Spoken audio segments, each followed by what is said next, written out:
আল্লাহ নবী সাল্লাল্লাহু আলাইহি ওয়াসাল্লাম তাজিমের ব্যাপারে খুবই সতর্ক থাকা আমাদের উচিত, এবং মুখ ফসকে এইরকম শব্দ বলা উচিত নয় যে শব্দগুলো অন্য ভাষায় প্রতিবর্ণায়নের ফলে বেয়াদবির মতো হয়ে যায়।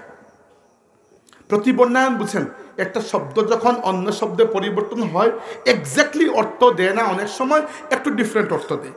তো আমরা এজন্য ইসলামী পরিভাষাগুলোকে আরবিতে ব্যবহার করাই আমার মতে উচিত। উদাহরণস্বরূপ আমরা নবীকে নবী বলি, নবী শব্দের অর্থ কি? যার কাছে গোপন সংবাদ আসে। তো আপনি নবী বলতে অর্থ করবেন যে যার কাছে গোপন সংবাদ আসে না। নবীকে আমরা বাংলায় কি লিখি? নবী তো লিখি, তাই না? রাসূল, রাসূল মানে হচ্ছে বার্তাবাহক, বার্তাবাহক। তো রাসূল যেহেতু ইসলামের একটা নিজস্ব পরিভাষা, তাই আরবি ভাষায় যে ব্যক্তি আপনাকে মানে পিয়ন যে আপনার বার্তা বহন করে তাকে কিন্তু আরবি ভাষায় রাসূল বলা হয় না, যদিও রাসূল বলাটা আবিধানিক করতে ভুল নয়, কিন্তু যেহেতু ইসলামে রাসূল একটি মর্যাদাপূর্ণ শব্দ, তাই আরবি ভাষায় পোস্টম্যান যে চিঠি ডেলিভারি দেয় পিয়ন, তাকে বলা হয় সাইল বারিদ। এইভাবে আমরা বলি সিদ্দিক, সিদ্দিকের কোনো বাংলা অর্থ করার দরকার নেই। সিদ্দিক মানে সিদ্দিক, শহীদ মানে শহীদ, তারপরে সালেহ মানে সালেহ, আউলিয়া মানে আউলিয়া। এইভাবে রাসূলুল্লাহ সাল্লাল্লাহু আলাইহি ওয়াসাল্লামের শানে এমন কোনো শব্দ ব্যবহার করা উচিত নয় যে শব্দগুলোর মধ্যে সামান্যতম বেয়াদবির সায়বা এসেছে, নইলে আপনার ঈমান বরবাদ হয়ে যাবে। এমন কোনো কিছু বললেন যেটাতে আল্লাহর রাসূল সাল্লাল্লাহু আলাইহি ওয়াসাল্লাম কষ্ট পেলেন, কি হবে জানেন? ইন্নাল্লাযীনা ইউযুনাল্লাহা ওয়া রাসূলাহু লাআনাহুমুল্লাহু ফিদ দুনিয়া ওয়াল আখিরা। যারা আল্লাহ এবং তার রাসূলকে কষ্ট দেয়। থামেন এখানে। আল্লাহকে আপনি কষ্ট দিয়ে দেখান তো পারবেন? পারবেন না। আউট অফ ইউর রিচ আল্লাহ রাব্বুল আলামিনকে কিছুই করতে পারবেন না।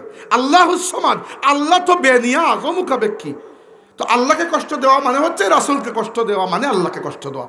মান ইউতিউর রাসূলা ফাকাদ আতা আল্লাহ, যে রাসূলের আনুগত্য করে সে আল্লাহর আনুগত্য করে। এভাবে যে রাসূলকে কষ্ট দেয় সে আল্লাহ তাবারক ওয়া তাআলাকে কষ্ট দেয়। তো এর ফজিলত কি? কষ্ট দিলেন, ফজিলত কি? ফজিলত হচ্ছে লাআনাহুমুল্লাহু ফিদ দুনিয়া ওয়াল আখিরা, দুনিয়া এবং আখিরাতে এই ব্যক্তির উপর আল্লাহর লানত বর্ষিত হয়। আল্লাহর আযাব আর আল্লাহর লানত এক বিষয় নয়। আযাব বহু ছোট জিনিস, কাউকে আযাব দিলে আল্লাহ পরে মাফও করে দেন, কিন্তু একবার যখন কাউকে আল্লাহ লানত দিয়ে দেন ওই ব্যক্তির জন্য জান্নাত হারাম হয়ে যায়। এই জন্য আল্লাহ বলেছেন ওয়া আ'আদ্দা লাহুম আযাবাম মুহিনা। এইরকম লানতপ্রাপ্ত ব্যক্তির জন্য যারা রাসূলকে কষ্ট দেয় তাদের জন্য দুনিয়া এবং আখিরাতে আল্লাহর লানত, এবং আখিরাতে তাদের জন্য অনেক লাঞ্ছনাদায়ক, অপমানজনক, যন্ত্রণাদায়ক শাস্তি আল্লাহ প্রস্তুত করে রেখেছেন।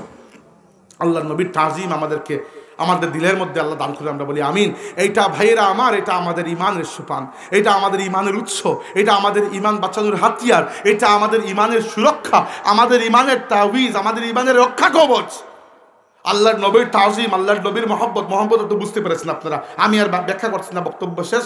আল্লাহর নবীর ইতাআত, ইতাআত মানে অনুসরণ। নবীর খালি মুখে মুখে মহব্বতের স্লোগান দিলে তো হবে না, যা বলেছেন তা মানতে হবে।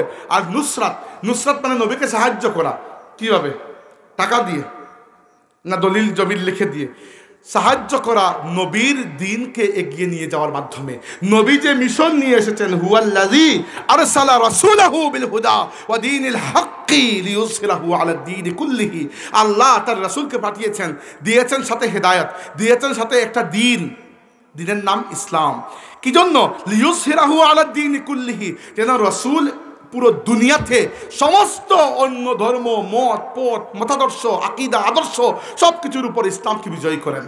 এবং আল্লাহ নবী বলেছেন লা ইয়াবকা আলা যাহরিল আরদি বাইতু মাদারিন ওয়ালা ওয়াবারিন ইল্লা আদখালাহুল্লাহু কালিমাতাল ইসলাম। এই দুনিয়ার বুকে কাঁচা ঘর, পাকা ঘর, তাবু, দালানকোঠা কিছুই বাকি থাকবে না। প্রত্যেকটা জায়গায় এক সময় আল্লাহ ইসলামকে প্রবেশ করাবেন। এটা নবীর মিশন। এইটাকে যারা এগিয়ে নেয় তাদের সাথে নবীর তাল্লুক রয়েছে। তো কমসে কম নবীর তাজিম, নবীর মহব্বত, নবীর আনুগত্য এবং নবীর মিশনকে এগিয়ে নিয়ে যেতে সাহায্য করার মাধ্যমে নবীর প্রতি আপনার ঈমানকে হেফাজত করুন। এই হেফাজতের মাধ্যমে আপনার আখিরাত হেফাজত হয়ে যাবে।